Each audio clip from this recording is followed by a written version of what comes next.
I've been asked by our dear Ananta Prabhu to say something about, how did he put it? Something about, in relation to the marathon that's going on, the preaching marathon, the book distribution marathon, but in the context of community, what we all have a vague sense of being part of community, spiritual community, yes. Spiritual community is a good thing. It's present in some unclear form sometimes. So I'll just maybe say a few disorganized points, because today, as you heard, was a little party, and so it's my day. I can say whatever I want.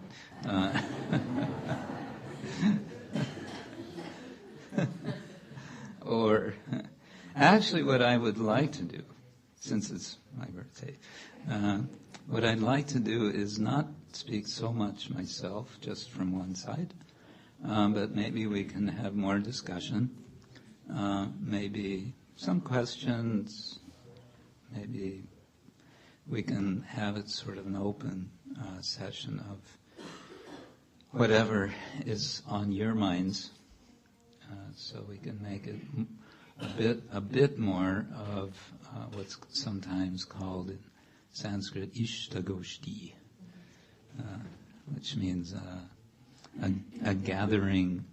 Literally it means a desired gathering, or it means a gathering for praising the Supreme Lord. But I'll start with Krishna's words in Bhagavad-gita from chapter 3, verse number 20. Om Namo Bhagavate Vasudevaya.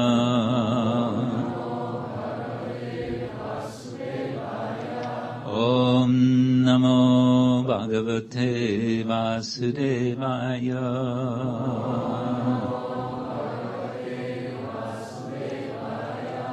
Om Namo Bhagavate Vasudevaya.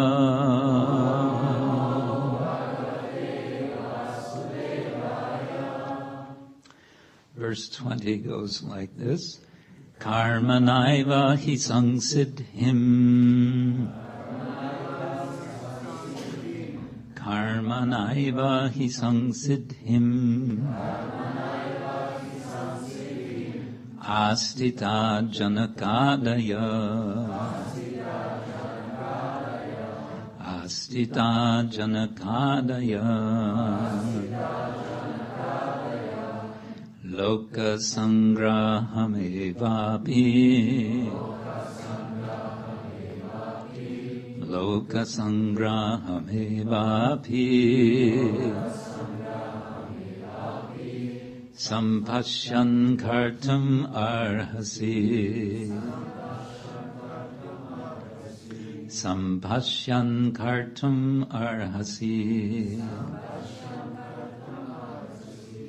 Karmanaiva hi sangsiddhim. Astita janakadaya. Loka sangrahamevapi.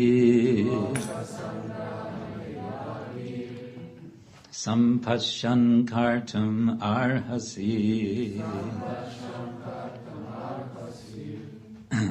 So this verse is part of a discussion that Krishna is elaborating about karma yoga, and he's leading into a discussion about examples of persons who act in a certain way for the benefit of others. And, hold on here. I want to get Srila Prabhupada's translation. Oops. Slow down.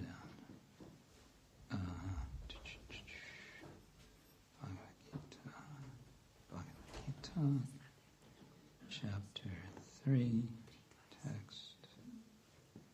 We're getting there. 20. Okay, here we go. This is what Krishna says, Srila Prabhupada's translation. Kings, such as Janaka, attained perfection solely by performance of prescribed duties. Therefore, just for the sake of educating the people in general, you should perform your work. Okay. I'm not going to read the purport just now because I want to focus on a particular expression, namely loka sangraha.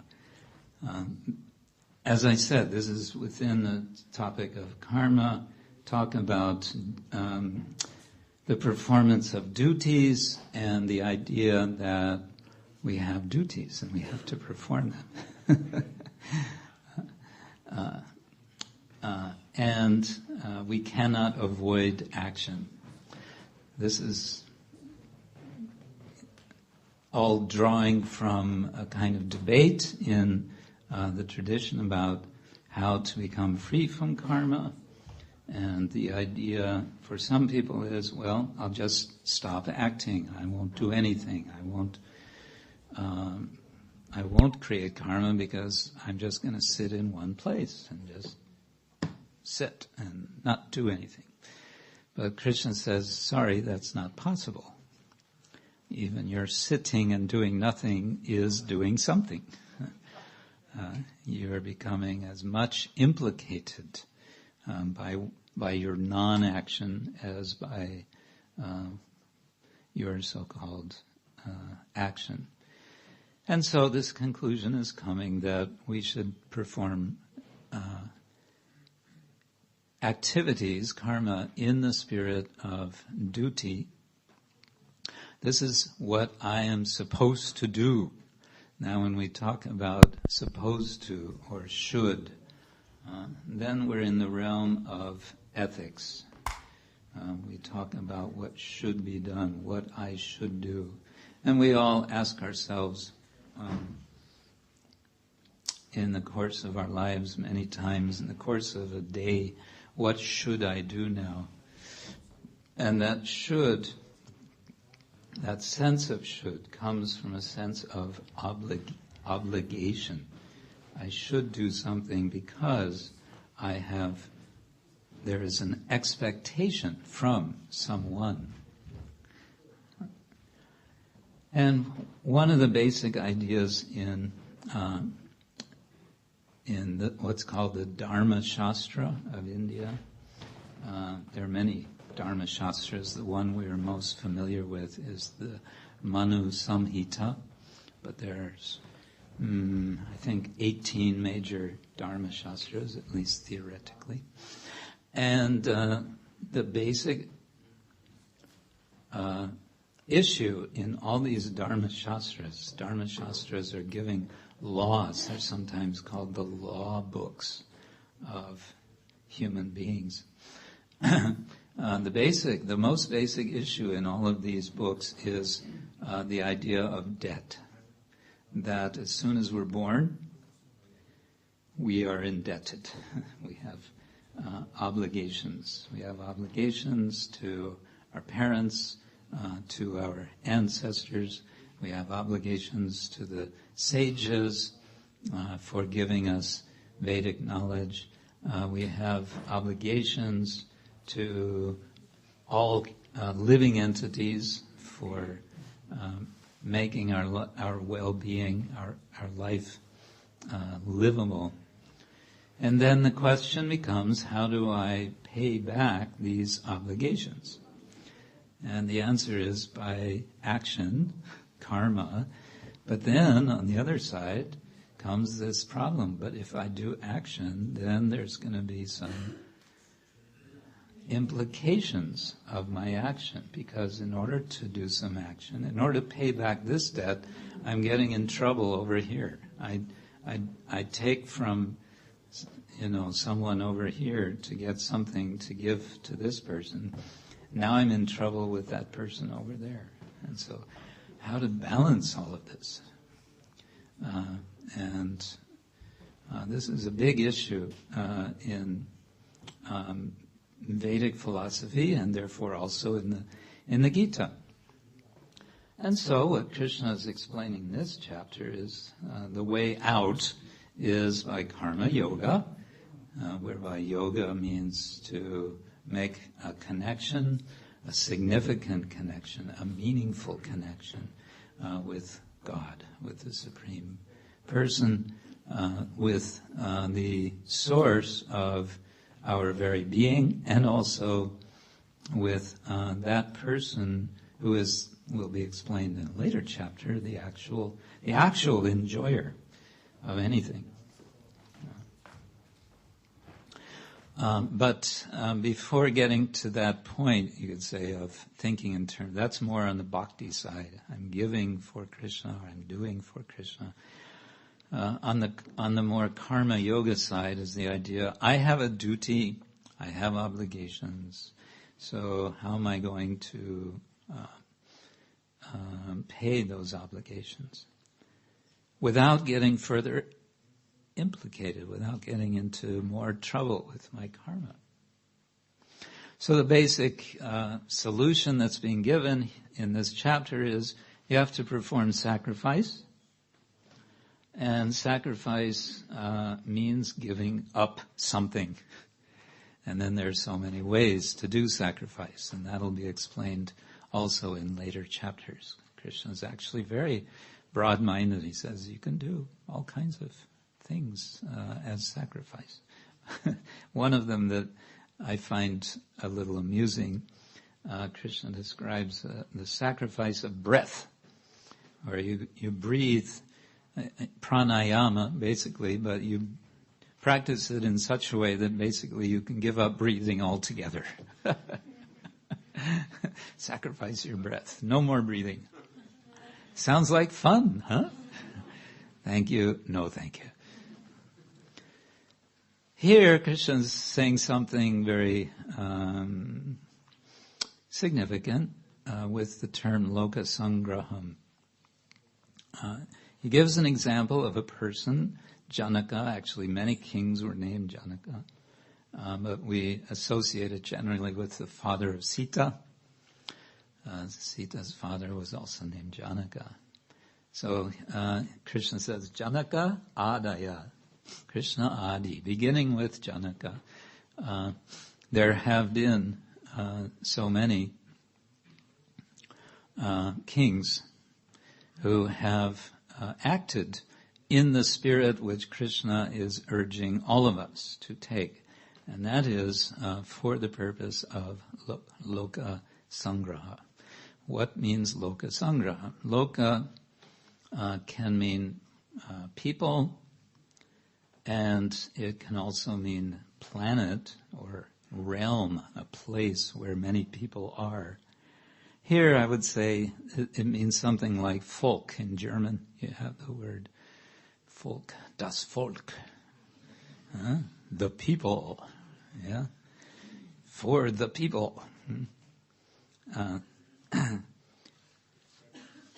sangraha, graha means holding, bringing together, and sam means together, and it means complete.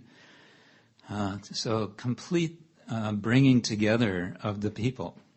In other words, for the purpose of creating community. That's one way of understanding the term loka sangraha. That the king is acting for the community. Of course, that's what all the politicians say, isn't it? Yes, I am acting for the community. If they would actually do it as they say they're doing, things could be very nice. This would be a very peaceful society. People can be very satisfied. For the most part, they don't really understand these principles deeply, although some idea of it is there. And so we, as a society, who are understanding that the words of Krishna are not just temporary ideas like so many philosophies, but they are enduring truth that we want to live by. We want to have a community which lives by these principles, which pursues deeper understanding of these principles, and which supports each other on the basis of our understanding of the fact that we are eternal spiritual souls. We're not these bodies, and therefore our identities, a prominent person, Sreshta, is acting, acharati. Eva itara jana, others, itara jana, they will act following that example. Sayat pramanam kurute, whatever example the person gives. Evidence, literally, this means pramanam. Lokas tat anuvartate. The people will follow. The loka, das Volk. So the idea of loka sangraha, that's a very rich idea, and it's something we can contemplate as we seek to expand the community of devotees. We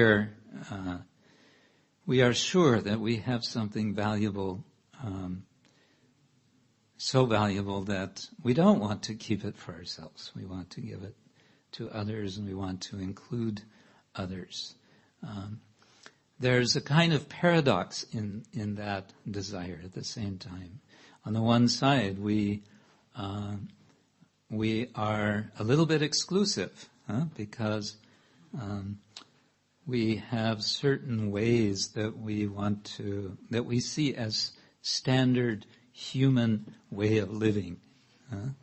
And most people don't see life that way. Most people in Ljubljana or Zagreb think that our way of life is off the deep end. The regulations that we follow, the restrictions in our activities that we follow, people think, no, that's too much. It's not for me. So on the one side, we're quite restrictive. And on the other side, we say, Krishna's for everyone. For all human beings, for all living entities. So no limit to our community. We include everyone, but then again, we are very exclusive. There's a paradox there. And Chaitanya Mahaprabhu's Sankirtan movement is, in a sense, the solution to that paradox. It is, we distribute the fruits of love of God that Sri Chaitanya Mahaprabhu provides. He grows them, and he gives, and we pick, and we distribute.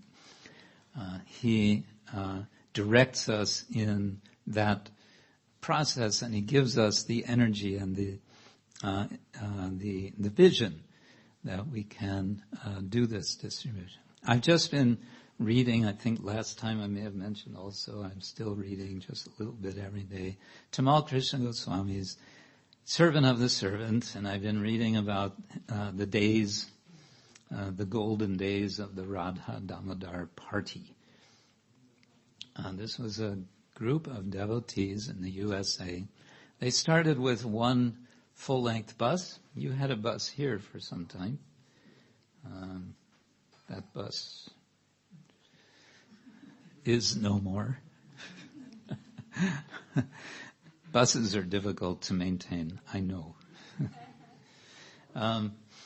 They had one bus, and they were with the deities, Radha Damodar, traveling around, and they were doing festivals. They were going to university campuses. They would set up a little stage, and they would do bhajan and give lecture and so on. And then gradually it expanded, and they shifted their attention more to the distribution of, first it was Back to Godhead magazine, and then it was Srila Prabhupada's books, including the bigger, the hardbound books. And it expanded eventually from one bus to 6 buses and 125 devotees, brahmacharis, and 20 vans. They had 20 smaller vehicles going out from the buses every day. And they were distributing thousands of books. I don't remember the numbers, but thousands of books every week. And the energy that they had, this is what I find so exciting in reading this, the kind of intensity that these devotees sustained week after week, month after month, coming together and then going out to distribute the message that Chaitanya Mahaprabhu gave us through the disciplic succession, especially Srila Prabhupada. So that kind of spirit, well, I must admit, we haven't seen that for a long time. The kind of intensity of that. There are many reasons for that we may give, but I think it's nice to go back to remember that. And so I'm just sharing with you that you may also want to read such book as this. There's a whole new generation. There is a generation after a generation. There are 2 generations since the time of the Radha Damodar party, and that was in a whole other continent. This is Europe, this is Slovenia. There are still many people, believe it or not, who have never heard of Krishna. Imagine that. Is that a good thing? Not so good. No. So, I think it's nice to reflect on this. We may not be the ones who go running around in the freezing cold, but if we can think, how could I be somehow instrumental in getting this message, this sublime message, to others? If we think, what could I do with all my limitations, my duties, my challenges in life and so on? What could I do to expand, to convey, to be an agent for a vehicle for bringing this message to others? Or how could I, when someone gets this message, help that person to better understand the message? In other words, how could I do the business of the community, the essential business of the community, which is Lord Chaitanya's movement, Shishi Panchatattva's mission? How could I do that? Well, I've already talked longer than I intended. I wanted to keep it shorter than that. These are just random thoughts. As I said, maybe there's some question about, doesn't have to be about whatever I've just now said. Any other topic you want to raise, we can maybe consider. Yes, Raso Dadi Hari. Today you read this Prabhupada offering that Yes. said this quite esoteric thing about Guru one. One, and then he's like everywhere. Yes. What is your understanding of this? What's my understanding? My understanding is very esoteric. Let me see if I can recover that. Where did I have it? Here.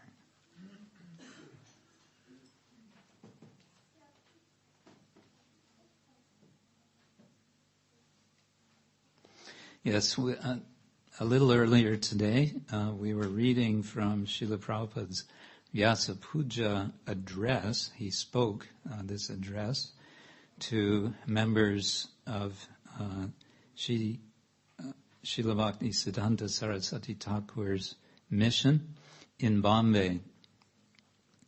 And this was in I think I said 36, but I think actually it was 32.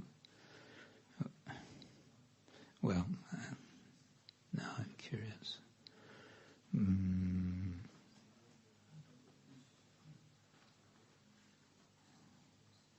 Oh, it's not there. Okay. In any case, here's the statement that we're talking about. Srila Prabhupada said, "There does not arise any question of discriminating my guru from yours or anyone else's. There is only one guru who appears in an infinity of forms to teach you, me, and all others." An infinity of forms. Shall I read that again? There does not arise any question of discriminating my guru from yours or anyone else's. There is only one guru who appears in an infinity of forms to teach you, me, and all others. Okay, well, first thing I would say is this is one kind of statement about the guru, which if we would look elsewhere in Srila Prabhupada's writings, we would see there are others which, in a sense, give a different perspective.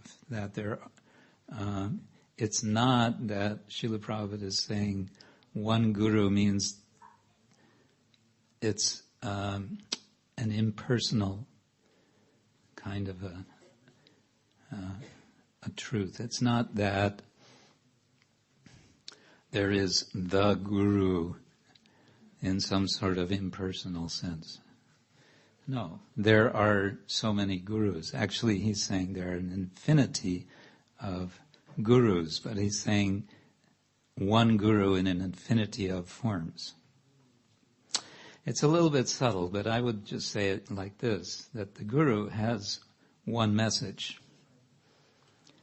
And that can be expressed in so many different ways. And it can be discerned, it can be perceived as being given by so many different sources.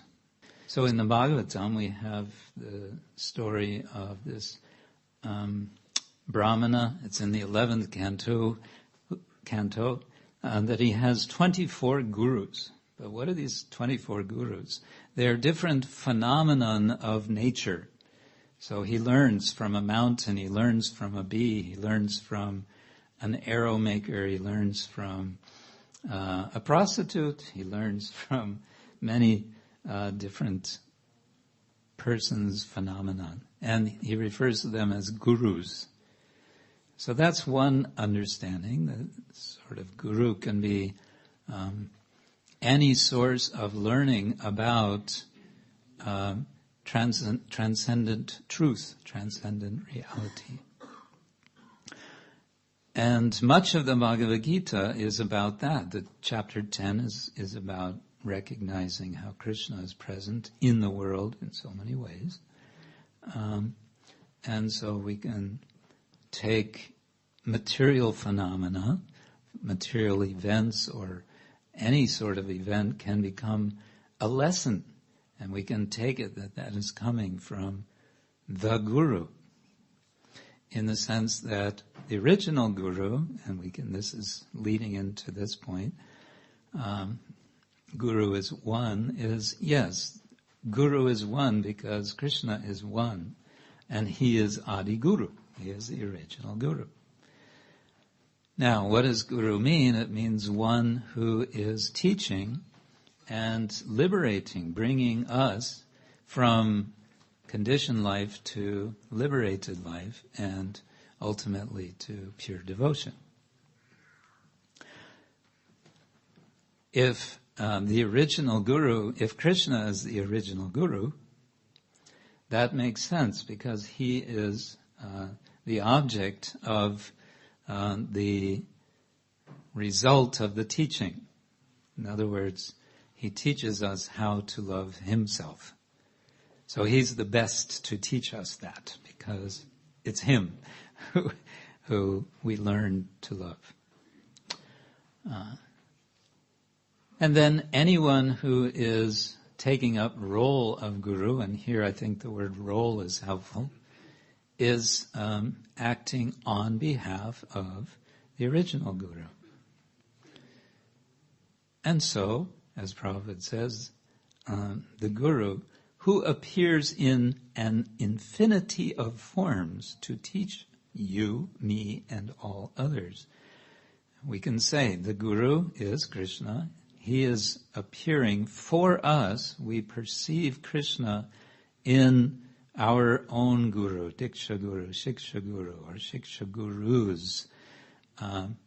But we can also perceive our Guru, the Guru, in a word, a comment from anyone, from another Vaishnava, from a Vaishnavi, from a non-Vaishnava. If we are perceptive, if we are sensitive to the message of the Guru, then the Guru can communicate the message to us in so many different ways. That's my understanding.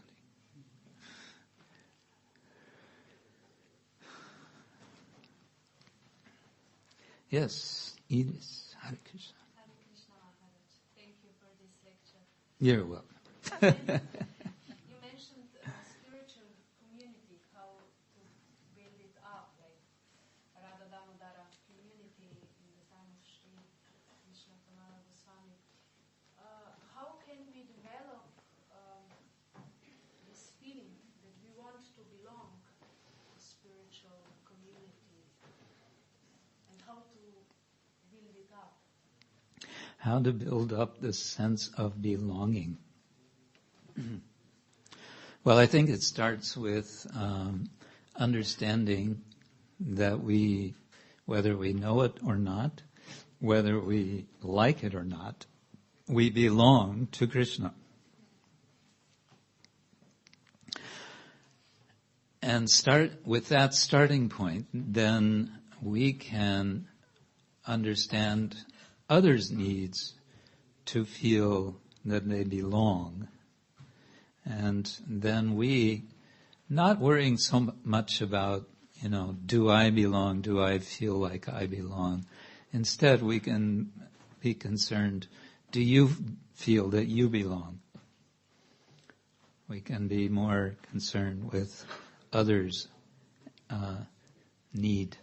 And then, by concentrating on others' need to belong, then naturally, as a natural byproduct, we will see, yes, I also belong here.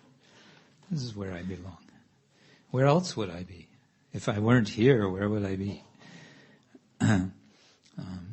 Of course, we all, and this is kind of what makes our lives sometimes complicated, is we recognize we all have different circles of belonging. We have our families. We have our circles of friends. And we may have our circles of colleagues that we work with and so on. And that's life.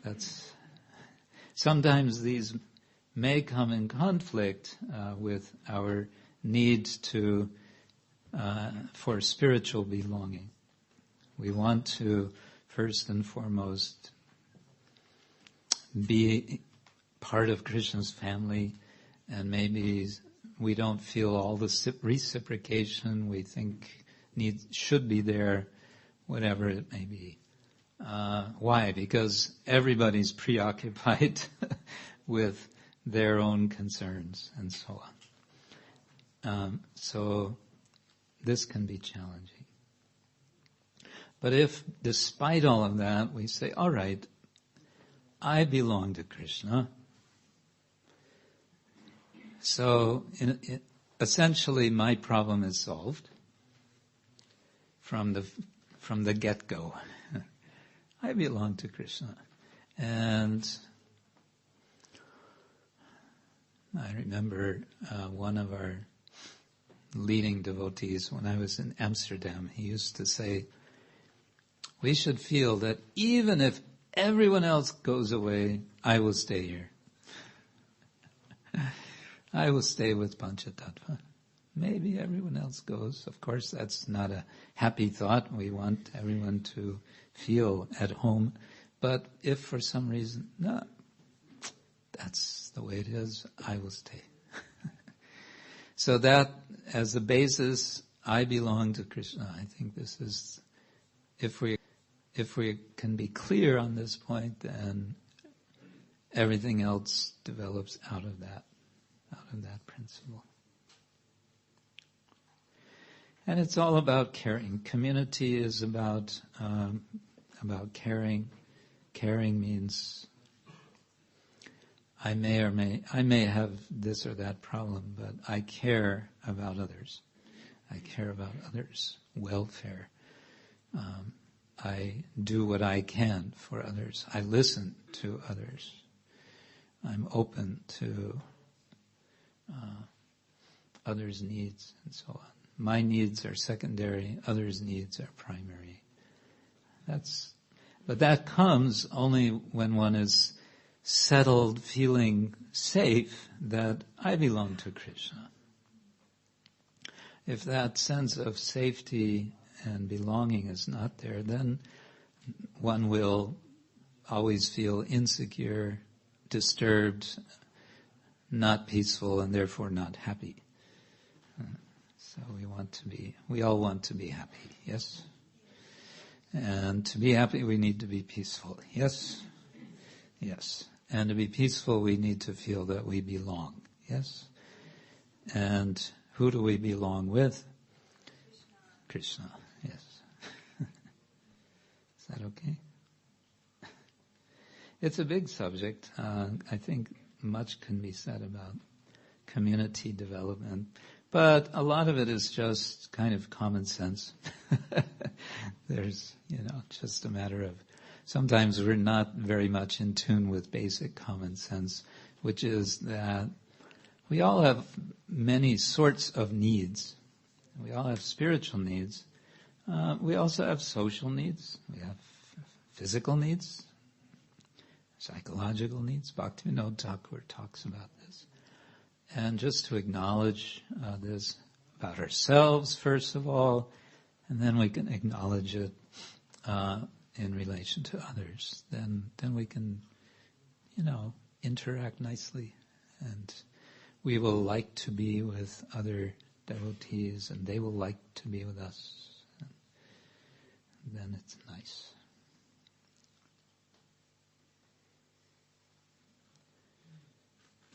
Yes? No? Sometimes. Sometimes we want to be by ourselves, isn't it? I'm like that. And we need our space also. Not that we're, always in Grand Central Station. Sometimes we need our own space. And that's okay too, and that we should also respect others, to have their space. We each need our space. Some need more. I need lots of space. Sometimes. But we have both needs. We need to be separate, and we need to be with others. We need community, and we need a sense of separateness. We need both. It's all part of being human. We are not herd animals. Herd animals like sheep or reindeer. We're not pack animals like dogs and wolves. We are human beings. So we like to be with others, and we like to have our own space.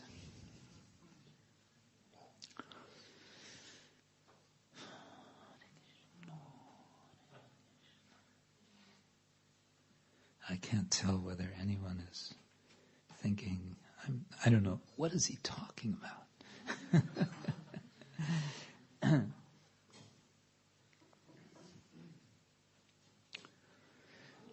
Let's see, it's 5 to 10. What's our schedule?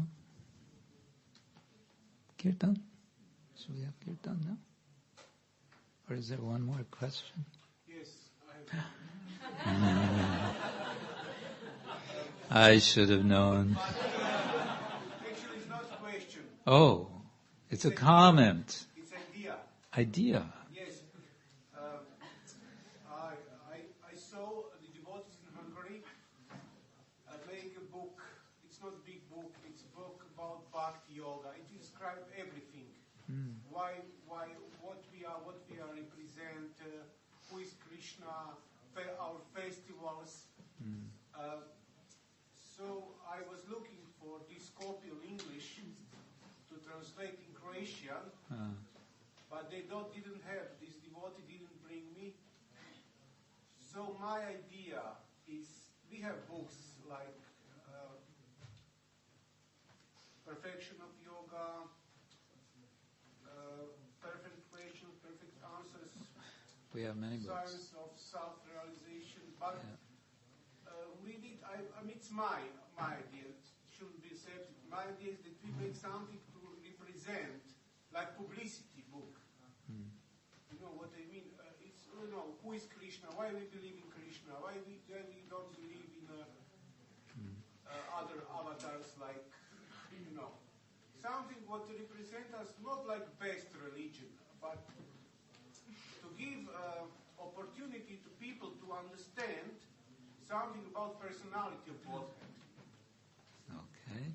So this is my idea. I spoke with some devotees in Zagreb, and they said, no, it's not necessary. But why? Because some people don't understand philosophy so much. So we have to first give some basics. Basic understanding. Yes, then. Yeah. Okay. They will say. Good. Thank you. Could be a good idea. Like you wrote Bhagavad-gita for the students, Yeah. Something like this. Yeah. Well, on that sort of note, I'll share my idea for Sunday feasts. Sunday feast programs. I may have already mentioned it, but anyway, I'll do it again. I mentioned it to Konteya Prabhu a few weeks ago. He is one of the main promoters of congregational preaching in ISKCON. And he liked it, and he said he's going to include it in his seminar on the subject of the Sunday feast. And that is that we, you're going to laugh, that we have name tags. Name tag. My name is Krishna Kshetra Swami. What's your name? Oh, okay, such and such. How many of you here know the names of all the devotees here right now? Anybody? Who knows 90%? No? Who knows 75%? Okay, 2 or 3. Who knows 50%? Okay. Who knows 20%? Who knows 5%? If you know 5%, would you like to know 10%? I don't mean to put it in percentage numbers, but would you like to know more people here? What could make that possible to know more people?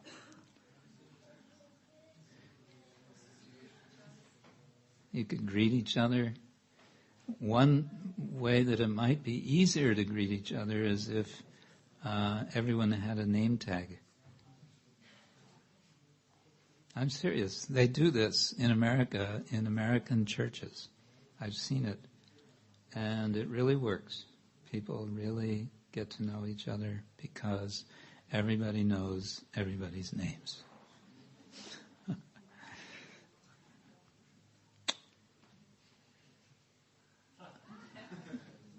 That was the perfect non-committal expression. Interesting.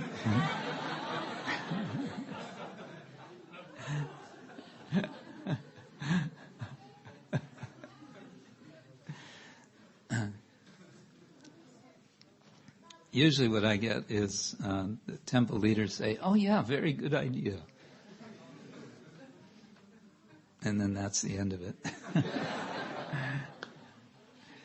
Anyway, so that's my little suggestion for the day. All right, thank you all very much. Srila Prabhupada ki jai. Ananta Koti Vaishnavinda ki jai. Shri Pancha Tattva ki jai. Gaur Premanande.